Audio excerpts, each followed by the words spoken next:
Nama Om Vishnu Padaya Krishna Prishtaya Bhutale Shrimati Bhakti Vedanta Swanti Namane Namaste Saraswati Devi Gauravani Pachaline Nivasishya Shunyavadi Pashtapadasdhanini Jai Sri Krishna Chaitanya Prabhu Nityananda Shri Advaita Gadadhar Shivasari Gaura Bhaktivinda Hare Krishna Krishna Krishna Hare Hare Hare Ram Ram Ram Hare Hare. Okay, so welcome again, devotees who just joined us.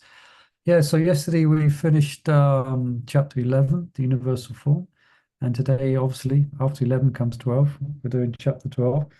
So this is called devotional service. And also Vishnu Chakravarti calls it Su Satya Bhakti Yoga. Su Satya. So I looked up the translation, the Sanskrit translation for that. And it means easily treatable. It's used in Ayurveda often. It indicates that can be effectively done. So, and also I was reading another commentary that by Baladeva Vijayabhushana, he says, because Arjuna, he's seen the universal form, obviously, and it's all pervasive and it's astounding. So some might see that as a form of worship, the universal aspect of the Supreme Lord. So Arjuna, he wants to bring out the superiority of bhakti, of actual worship of Krishna. So then he's going to ask him, as seen text 1, he's going to ask, which is best, those who worship the impersonal or those who worship your personal form? Having seen the universal form, he wants to now make highlight of worshipping Krishna in bhakti yoga, and that's considered to be the best because it's the easiest and it's most sublime. Yeah.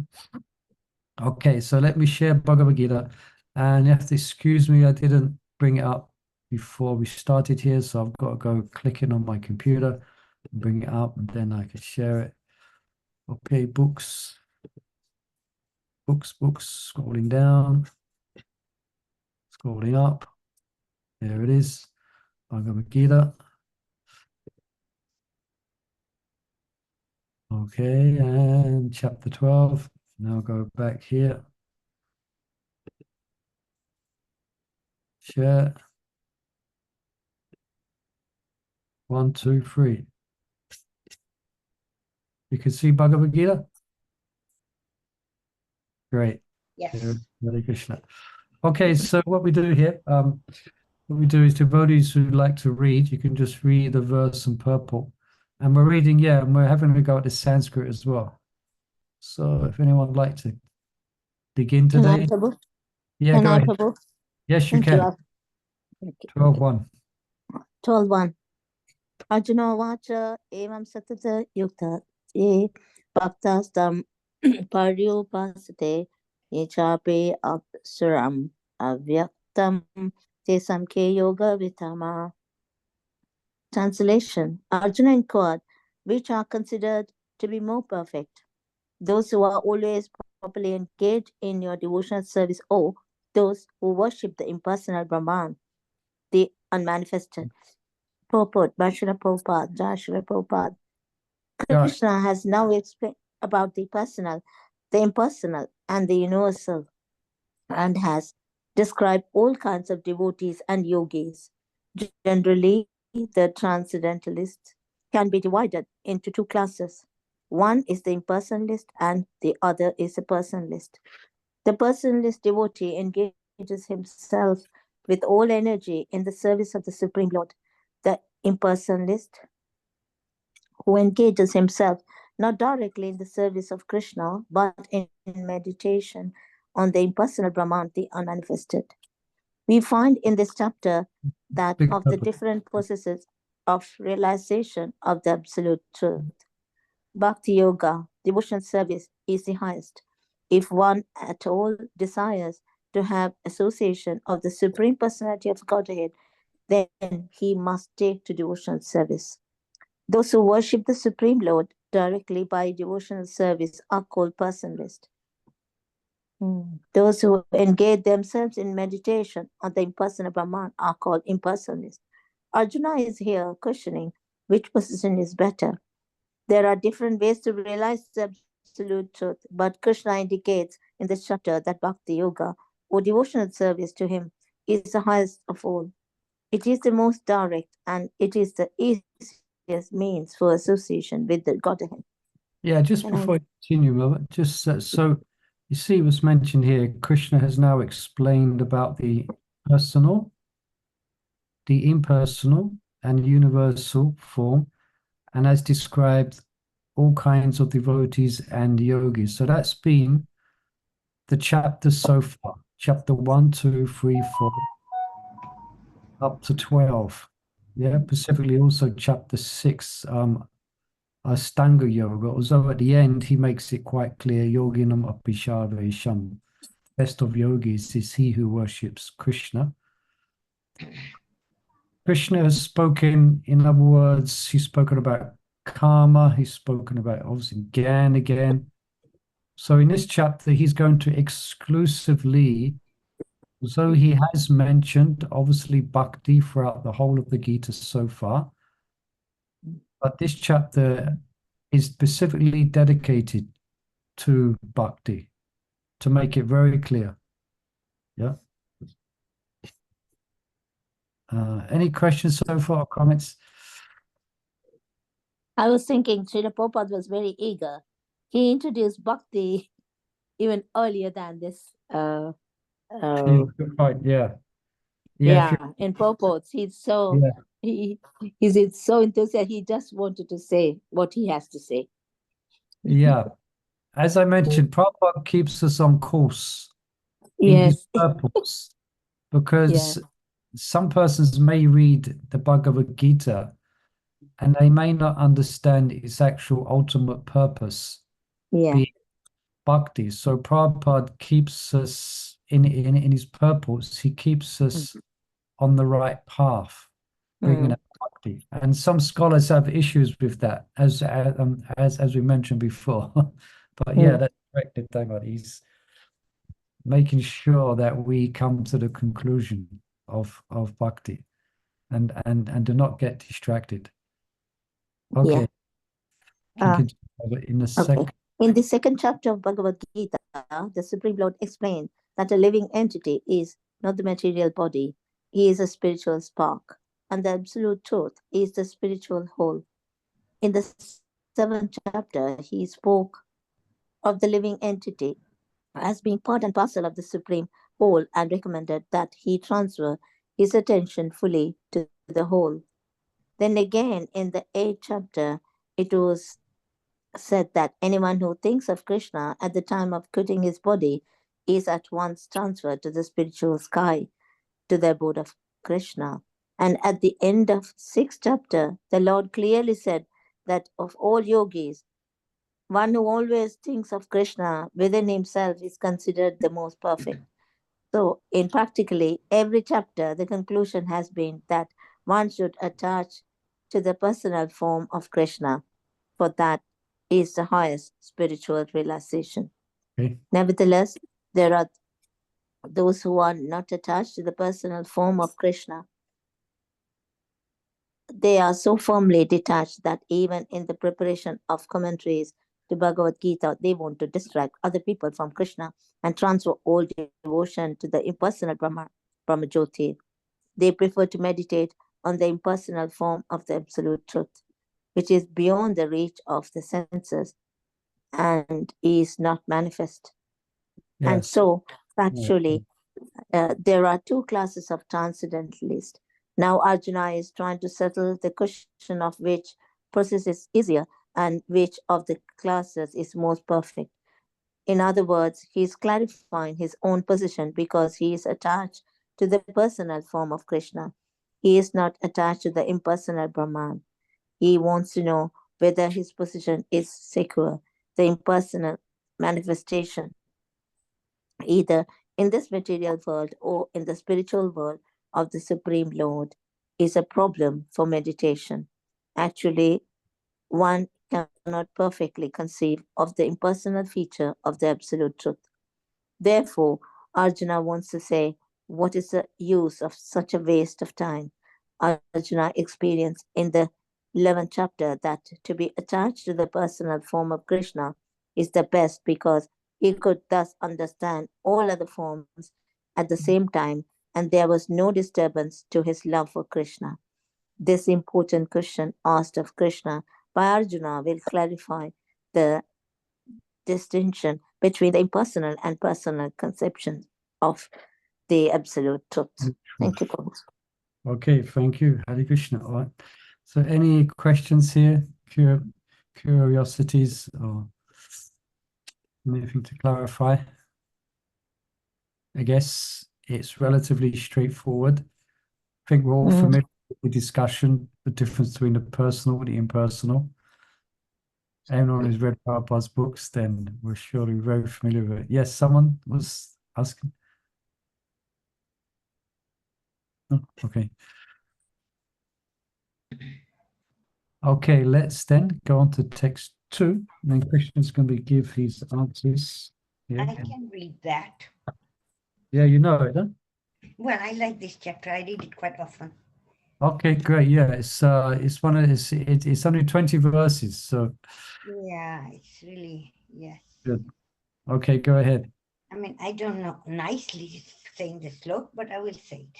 Shri Bhagwan Vacha Mahi Avesha Mano Imam Nitya Yukta Upasate Sataya Parayupetas Teme Yukta Tama Mata. Yeah. Translation. The Supreme Personality of Godhead said, those who fix their minds on my personal form and are always engaged in worshipping me with great and transcendental faith are considered by me to be most perfect. In answer to Arjun's question, Krishna clearly says that he who concentrates upon his personal form and who worships him with faith and devotion is to be considered most perfect in yoga. For one in such Krishna consciousness, there are no material activities because everything is done for Krishna. A pure devotee is constantly engaged. Sometimes he chants, sometimes he hears or reads books about Krishna, or sometimes he cooks prasadam, or goes to the marketplace to purchase something for Krishna, or sometimes he washes the temple or the dishes. Whatever it Or, does not. or you could also say, or sometimes he's on a Zoom call reading Bhagavad Gita. Yes. Go on. Whatever he does not let a single moment pass without devoting his activities to Krishna. Such action is in full samadhi. Okay. So Prabhupada's given he's given a quite broad definition of samadhi here. Because as we've discussed about samadhi, isn't it? It's quite an advanced stage of bhakti if we look at it from one perspective. We were speaking about that the other day, isn't it? Yeah, samadhi means he completely, one doesn't know the technical definition of it if one is practicing yoga.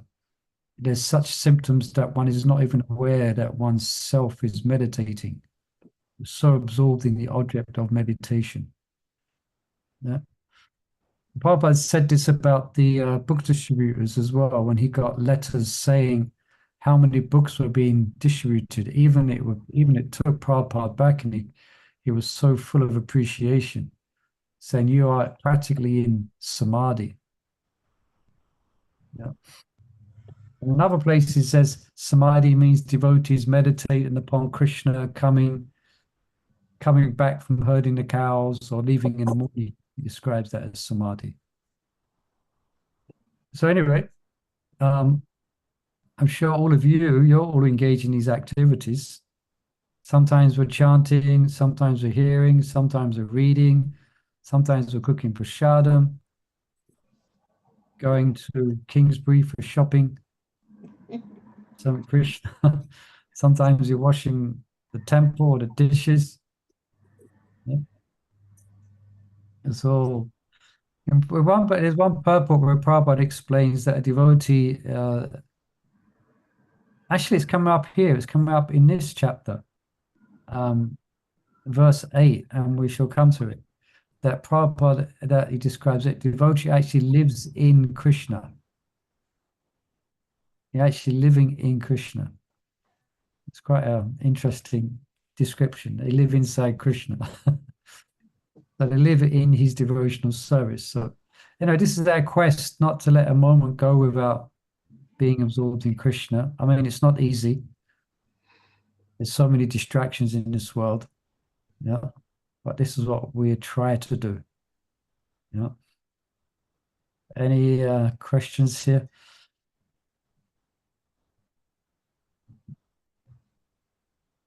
Perfect in yoga. Okay. So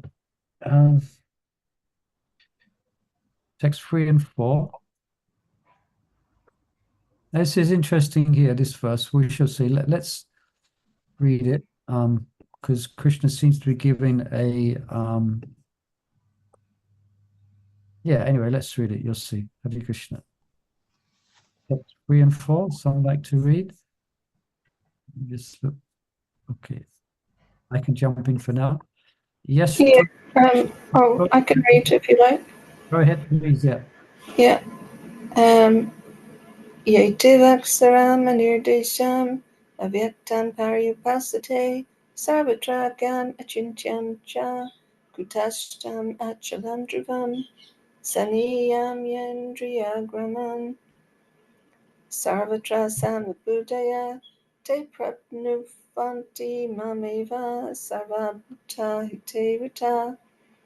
But those who fully worship the unmanifested, that which lies beyond the perception of the senses, the all-pervading, inconceivable, unchangeable, unchanging, fixed and immovable, the impersonal conception of the absolute truth, by controlling the various senses and being equally disposed to everyone, such persons, engaged in the welfare of all, at last achieve me. Purport by Srila Prabhupada. Jai Srila Prabhupada. Right. Those who do not directly worship the Supreme Godhead Krishna, but attempt to achieve the same goal by an indirect process, also ultimately achieve the same goal, Sri Krishna. After many births, the man of wisdom seeks refuge in me, knowing that Vasudeva is all. When a person comes to full knowledge after many births, he surrenders unto Lord Krishna. If one approaches the Godhead by the method mentioned in this verse, he has to control the senses, render service to everyone, and engage in the welfare of all beings. It is inferred that one has to approach Lord Krishna, otherwise there is no perfect realization. Often there is much penance involved before one fully surrenders unto him. In order to perceive the supersoul within the individual soul, one has to cease the sensual activities of seeing, hearing, tasting, working, etc. Then one comes to next page. Understand that the Supreme Soul is present everywhere. Realizing this, one envies no living entity.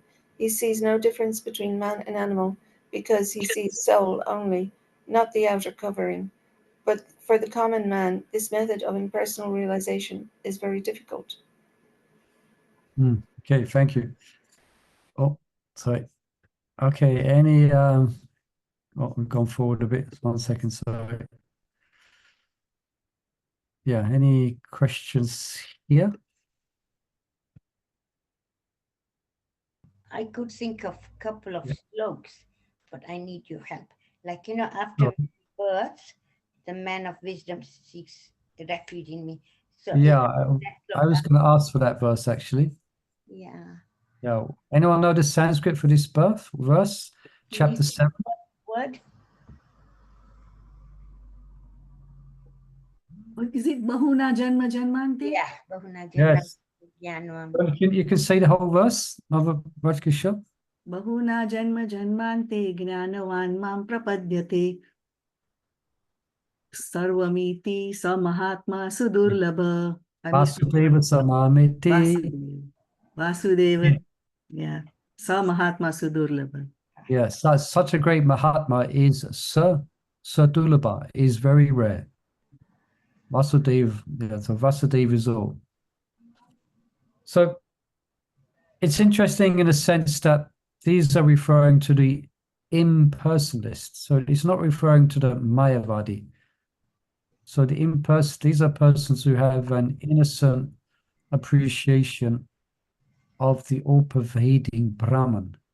They So they're haven't, Brahmavadis, aren't they? yeah, I would say, yeah, the Brahmavadis, that they haven't derided, or they haven't derided Krishna's form, quality, or pastimes as being another aspect of Maya. Yeah. So they're not offensive. So such, and it should be understood that they will take the bhakti by coming into the association of bhaktas. Like 4 Kumaras Yeah, the 4 Kamals, they come in direct touch with with the Vishnu. smell of the tulsi. Yeah. When they smelt the aroma of the tulsi leaves coming from the lotus feet of the Lord, they felt a change in both body and mind. Yeah, they smell. Tulsi smells nice, you know. Just smell tulsi. Nice, invigorating smell, and that along with the scent of Krishna's lotus feet. They felt a change in both body and mind, and they thought, because they were completely impervious to any emotion in their meditation on Brahman, but they felt these waves of love and affection, and they thought they was falling down from their platform of non-duality, you know. So then here, and this is the type of sadhana that some of them will follow to achieve Brahman realization. Here's the sadhana they will follow. First, they should, and the next verse describes it's very difficult, but here, part of the sadhana, as well as controlling the senses, is to be equally disposed to everyone and to engage in the welfare of all. So for some yogis and the transcendentalists, that's actually a practice which they endeavor to do, to bear no ill will or no hatred to anyone as part of their path for perfection. They actually make that one of their vows that they live by. Animals on this path, you know. But these qualities will manifest from someone engaged in bhakti. And that will be described in this chapter. The symptoms of those who have bhakti, that they're friendly to all. Other than that, it's a sadhana to achieve some level of Brahman realization. Now, this level of this worship of Brahman, it will also be accompanied by some aspect of bhakti. Otherwise, they will not realize anything. Yeah. But normally their understanding of God is quite impersonal. So, but within their sadhana, they will be encouraged to also worship, have some type of appreciation for Brahman. Yeah. Although they're not clear of what the actual the personal form of Brahman, but that some type of bhakti should be there when they're doing their austerities and doing their tapasyas, that they should have an aspect of appreciation of the divine. Otherwise, they won't get anywhere. But, yeah. And, yeah, okay, so anything else from here? And then I can realize another slok at the bottom. I mean, you know the sloks, but that one sees the super soul in like the dog eater, the sage, the cow. Yes. Yeah. Slok. Chapter 5. Just read that in Bhakti Sastri on Sunday. Anyone know that sloka? 10 points. Equally, the sage. Brandon, do you know the verse? We did it on Friday, on Sunday. No, I don't know sloka. No. I know you wasn't there this Sunday, was you? No. Okay, then we'll let you off. Yeah, what's that verse? Mother Rajkishore, you know that verse? Let's not continue until we get that verse. Brahman, let's I look. know the verse, but it doesn't come in the head now. If you say the first word, maybe. Say the first word. Yeah. I don't know it, but it's the same as you. I know it, but it's just not on the tip of my mind at the moment. Havi Yeah. Ashtini. Okay, let's go there. Okay, we got to find this verse, otherwise we'll be fasting until death. Have to find this verse. Karma Yoga, action, and Krishna consciousness. Okay. In the middle, quite.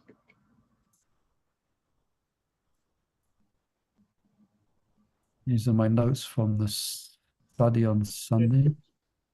Unless someone gets there before we get here. No. Vidya Hi. Vinay Sampanne. Vidya Here it is. Vinaya Sampani Sampane, Brahma Brahmani Raji Kali Hastini Suni Sunije Baswa Okay. Gita Pandita Pandita Samadarshini. Samdarshina. Yeah. The humble sages, by virtue of true knowledge, see with equal vision a learned and gentle brahmana, a cow, an elephant, a dog, and a dog eater. Very nice verse to know. Pandita Sama Darshana. So they see equally. This is a learned person. Okay, so well done. Yeah, so we go back. I just can't remember Sanskrit. English, I can kind of figure it out. Yeah. So well done for recognizing it as well. It's nice because you'll see once you get to somewhat familiar with the Bhagavad Gita and the verses, you can see Prabhupada paraphrases. Sometimes his whole purport is just paraphrasing one verse after another. Verses from Bhagavatam, Bhagavad Gita, like that. Okay. He envies no living entity. Yeah. Adi Carter was speaking about envy in this morning's class, wasn't he? Anyone who heard that? A very nice class he gave. Yeah. Yeah. So, yeah. So realizing Krishna, one has no envy for anyone because one, if you have Krishna, then you have everything. There's nothing lacking. There is nothing that you need. There is nothing that you hanker for because you have everything. So you're not envious of someone. You're not envious of anyone who owns anything in the world because you have the best thing to own. There's nothing higher than that. So you have no envy. Okay. So should we look at text 5? Yes, let's look at text 5. Someone like to read that? Yes. Can you read it out there? Go ahead, please. Vaishudikatarasteşam avyaktasaktachetasam avyakta hikatirtukam dehavabhiravavyate. For those whose minds are attached to the unmanifested, impersonal feature of the Supreme, advancement is very troublesome. To make progress in that discipline is always difficult for those who are embodied. Purport. The group of transcendentalists who follow the path of the inconceivable, unmanifested, impersonal feature of the Supreme Lord are called Jnana Yogis, and the persons who are in full Krishna consciousness, engaged in devotional service to the Lord, are called Bhakti Yogis. Now here's the difference between Jnana Yoga and Bhakti Yoga. Bhakti Yoga is definitely expressed. The process of Jnana Yoga, although ultimately bringing one to the same goal, is very troublesome, whereas the path of Bhakti Yoga, the process of being in direct service to the Supreme Personality of Godhead, is easier and is natural for the embodied soul. The individual soul is embodied since time immemorial.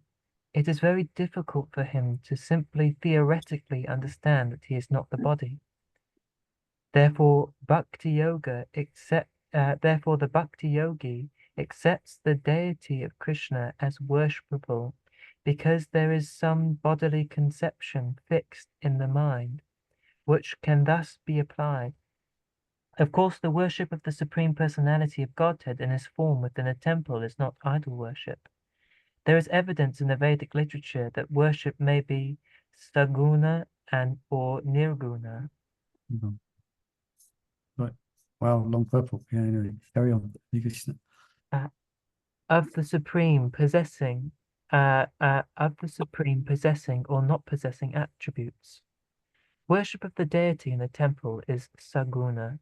Worship for the Lord is worship for the Lord, sagun worship. For the Lord is represented by material qualities, but the form of the Lord, though represented by material qualities such as stone, wood, or oil paint, is not actually material. That is the absolute nature of the Supreme Lord. Okay, perhaps just pause there. Is there any questions or comments here? I was just wondering from what you were saying before that I hadn't heard that before, that there's a Mayavadi and a Brahmavadi. Yeah, So you're saying the Brahmavadi is just like an innocent that's appreciator. yeah. And the example of that we mentioned is the four Kumaras. They Mm. haven't actually come in touch with the personality of Godhead. So they haven't denied or blasphemed. And that's what Mayavads do. They deny Krishna, or they deny Krishna, that he has form, that he has attributes, and that he's just part of Maya. So yeah, so there are different types of impersonators, as the Brahmavadis. Sukadeva Goswami was a Brahmavadi. He wasn't a Mayavadi. Yeah, here's another example of that. So he wasn't offensive. So when he heard Bhagavatam from his father, then he became attracted. And one of the reasons he became attracted as well, because his heart was quite pure from his meditations on Brahman and being aloof from the material world. So it didn't take much for his heart to be inflamed with sentiments of bhakti for Krishna. But yeah, so there are these two types of, could say, impersonalists.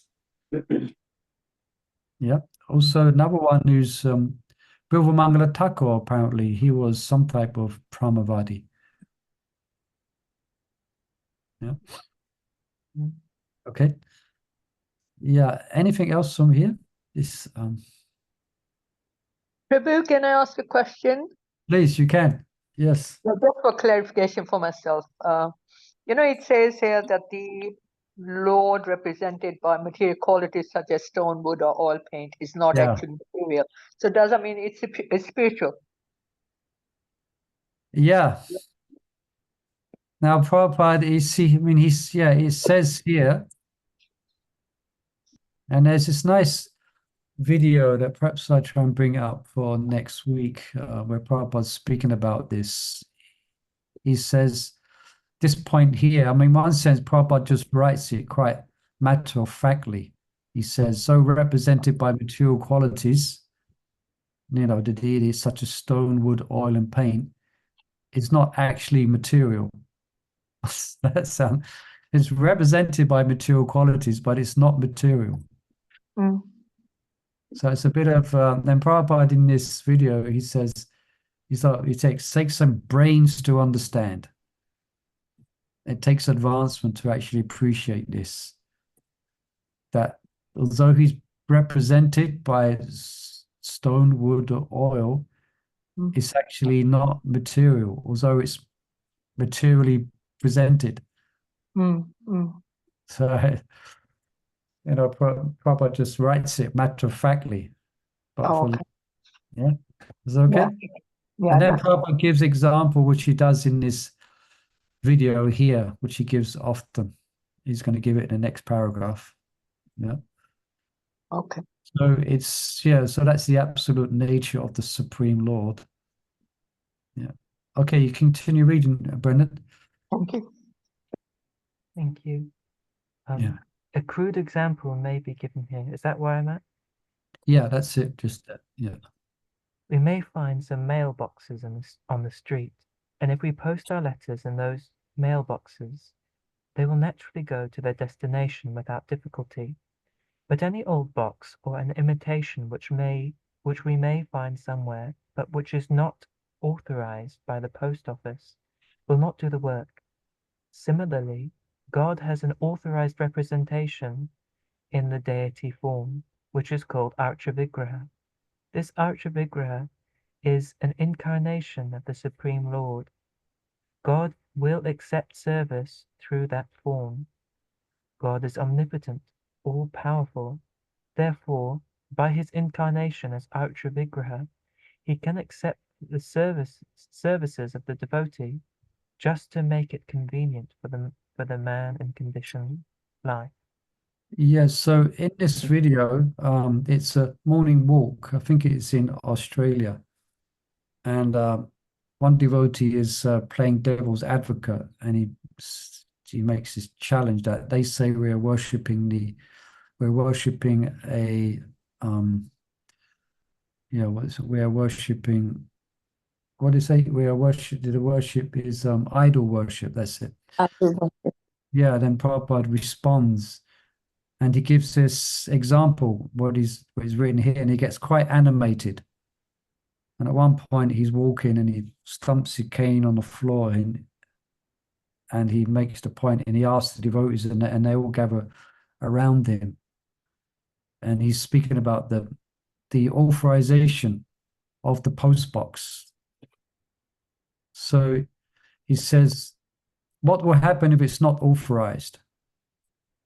And all devotees are quiet and they don't know how to answer. I think then one devotee offers an answer. And Prabhupada gets quite animated. He says, it can stay there for 10,000 years. If the box is not authorized, it will stay there for 1,000,000 years, not get to its destination. But if it is authorized, then the message will be received. Yeah. And then towards the end of it, he says, tell these rascals it is not idol worship. So he gives the example of post box. So you can give that example. It's an easy example. If you're trying to explain the concepts of deity worship to someone, you might explain that. It's authorized form of the Lord, authorized to accept our worship in reciprocation. Yeah. And he says it's an incarnation of the Supreme Lord, Archa Vigraha. Just like we have Lord Nrsimha, we have Lord Ram, all the incarnations of the Lord, Matsya, Vraha. So the Archa, the deity is an actual incarnation of the Lord.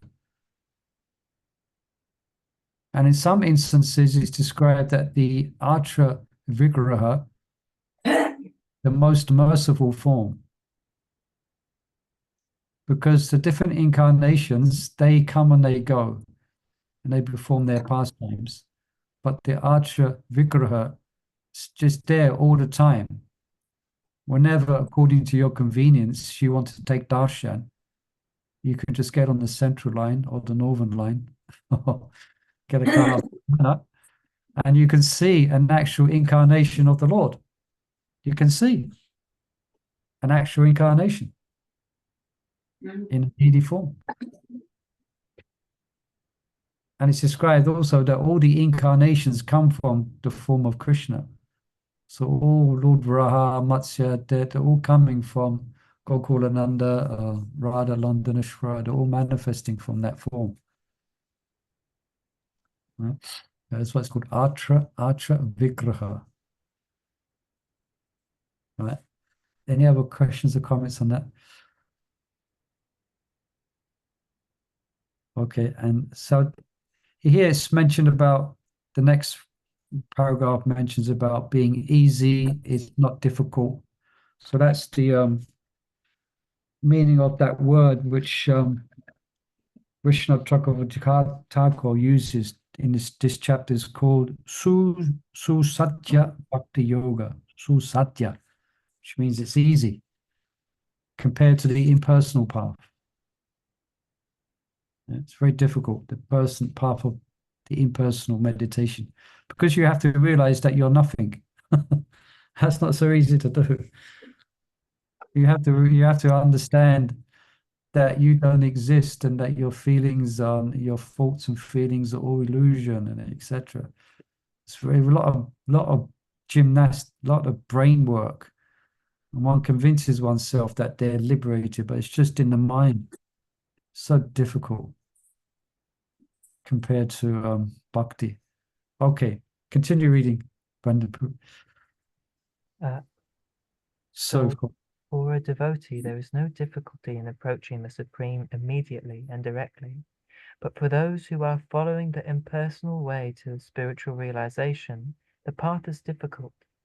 They have to understand the unmanifested representation of the Supreme through such Vedic literatures as the Upanishads, and they have to learn the language, understand the non-perceptual feelings, and realize all these processes.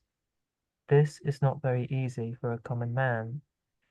A person in Krishna consciousness engaged in devotional service simply by the guidance of the bona fide spiritual master, simply by offering regulative obeisances unto the deity, simply by hearing the glories of the Lord, and simply by eating the remnants of the foodstuffs offered to the Lord, realizes the Supreme Personality of Godhead very easily.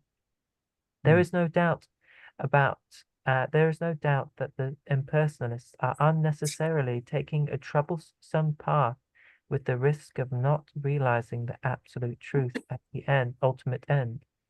But the personalist, without any risk, trouble, or difficulty, approaches the Supreme Personality directly. A similar passage appears in Srimad Bhagavatam. It is said that if one ultimately has to it is stated there that if one ultimately has to surrender unto the Supreme Personality of Godhead, the surrendering process is called bhakti, but instead takes the trouble to understand what is Brahman and what is not Brahman, and spends his whole life in that way, the result is simply troublesome. Therefore, it is advised here that one should not take up this troublesome path of self-realization, because there is uncertainty in the ultimate result. Okay. So can anyone perhaps help describe what this means? So you see this, how would you describe this here? See this part I've highlighted? Non-perceptual feelings. Feelings are something that you perceive, isn't it? It's something that you experience.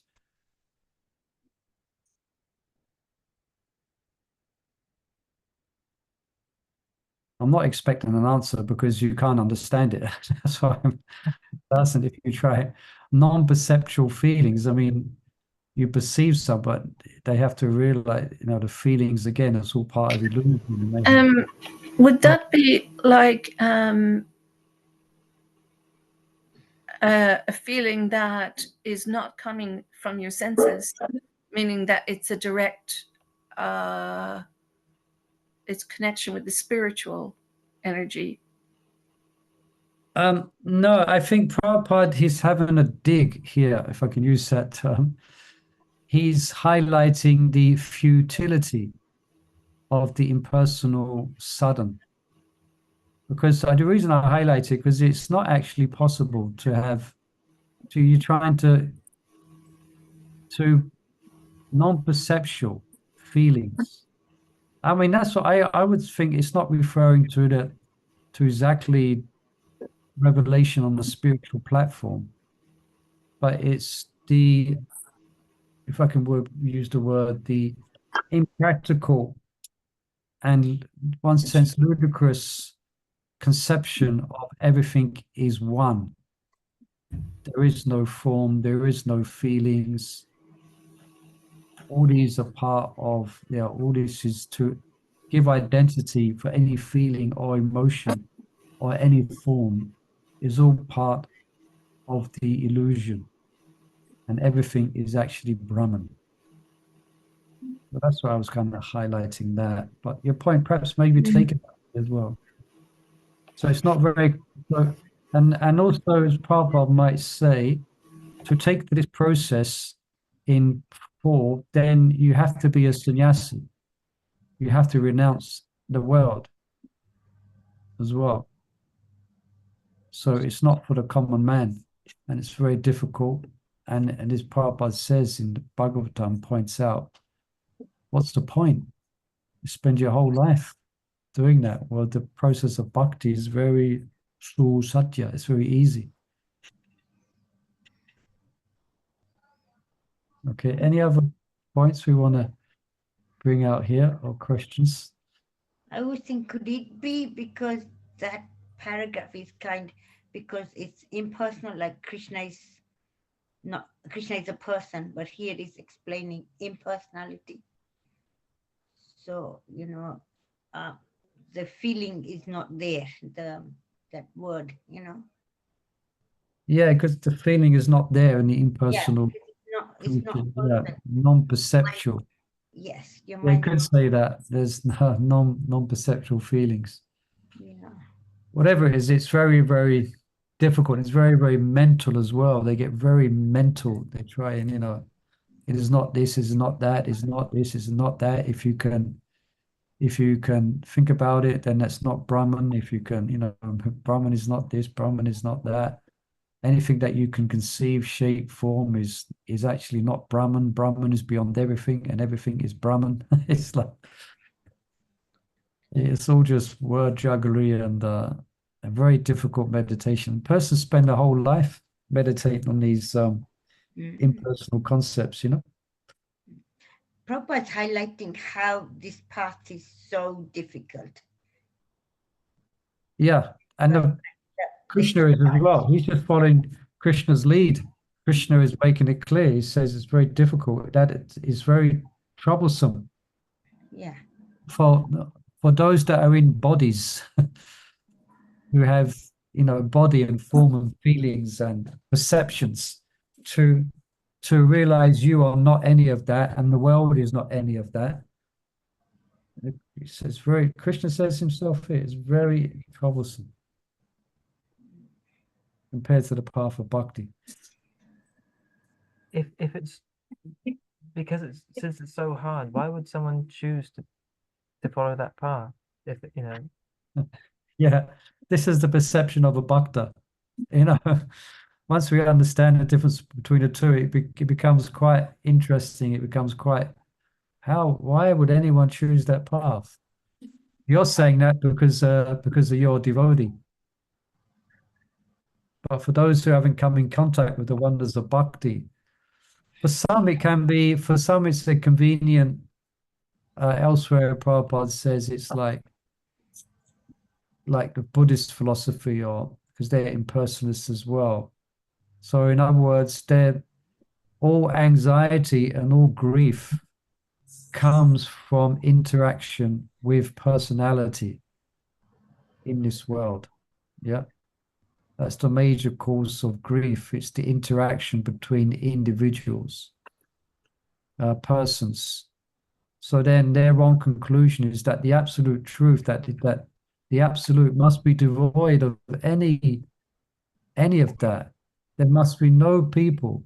There must be no concept of I or you. But then they take to this path, being it's a bit nihilistic. So for them, it becomes attractive proposition that there's no you, there's no me, and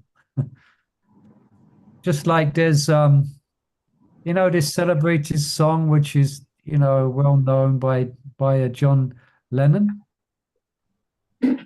You know that song? Which song? Anyone know that song? Imagine. then there's no heaven now. Yeah, completely. It's very sentimental, and it touches a lot of people's hearts, but it's complete impersonal philosophy. There's no heaven, there's no God, there's imagine all the people. Yeah, I don't want to go to the whole song. Living day for day, like that. There's no heaven, there's no God, there's no nothing, and everyone's just floating around, and typical hippie type of philosophy. Of course, some people accept that as the absolute truth. There's no God, there's no heaven, there's no nothing. Imagine it. Well, no, I don't want to imagine it. Sorry, someone was saying something. I was thinking that can Gyanis be connected with this? Because, when they collect so much knowledge, can they kind of go that way? Well, yeah, well, that when we speak about the impersonalists, generally we're speaking about Gyanis. Gyanis, yes. They are Gyanis generally, unless it's specifically mentioned. Let Divya Gyan, like we read Bhagavatam and we read Bhagavad Gita and we're developing knowledge. So that's Divya Gyan. That's what's given by the spiritual masters. So Gyanis, that's another word for an impersonalist, generally speaking. When you read Prabhupada's purports, when he's speaking about a Gyani, he's often referring to a impersonalist philosopher, because that's their path, is knowledge. Studying, Prabhupada said, by studying the Upanishads, Gyanis, they just study Upanishads hours a day, every day, for years. And they just want to merge in, right? Yeah, they want to try and perceive the non-perceptual feelings. Mm. Yeah. I was reading the other day as well, one book I have on yoga, and it's written by an impersonalist, but they describe their samadhi, which someone reached, and what they felt. It's all very it sounds very attractive, but it actually doesn't mean anything. Yeah. Anyway, Hare Krishna. Let's finish this purple, yeah? Go ahead. I think here now, a living entity. A living entity is eternally an individual soul, and if he wants to merge into the spiritual whole, he may accomplish the realization of the eternal and knowledgeable aspects of his original nature. But the blissful portion is not realized. By the grace of some devotee, such a transcendentalist, highly learned in the process of jnana yoga, may come to the point of bhakti yoga or devotional service. At that time, long practice in impersonalism also becomes a source of trouble, because he cannot give up the idea. Therefore, an embodied soul is always in difficulty with the unmanifest, both at the time of practice and at the time of realization. Every living soul is practically independent.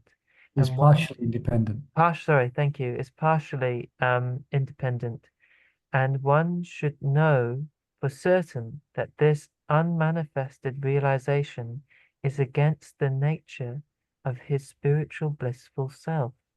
One should not take up this process. For every individual living entity, the process of Krishna consciousness, which entails full engagement in devotional service, is the best way. If one wants to ignore this devotional service, there is the danger of turning to atheism. Thus, the process of centering attention on the unmanifested, the inconceivable, which is beyond the approach of the senses, as already expressed in this verse, should never be encouraged at any time, especially in this age. It is not advised by Lord Krishna. Okay, right. Prabhupada's been very clear here. All right, just last few minutes left. Any questions here? This last part. Why can't they give up the realize? They were saying even if they come into bhakti yoga, it's difficult for them to give up. Yeah, I mean, it can be difficult. It can be difficult, especially if they've spent a long time meditating upon and reading and studying, and they've kind of really followed that path. I mean, there's one devotee with us at the moment, and he comes from quite an active pursuit of impersonalism before he came to Krishna consciousness, and it's caused him. It's made things to some degree difficult for him. But he's getting lots of mercies, so he's overcome it, and he's practicing. He's a sadhaka and he's practicing devotional service, but he often expresses the difficulties he's had to go through because of his impersonal background. So it can be, I mean, it can do, but bhakti is very powerful. And if one comes into the association of devotees, they can, overcome it. But Prabhupada is saying here, and it may well be difficult. Yeah. Because one of the reasons it may be difficult as well, because if they're really, if they're practicing the classic path of impersonalism, then they will do austerities, etc.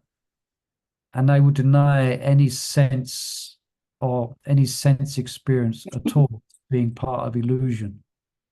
So, for instance, they will submerge themselves in bodies of cold water in the Himalayas just to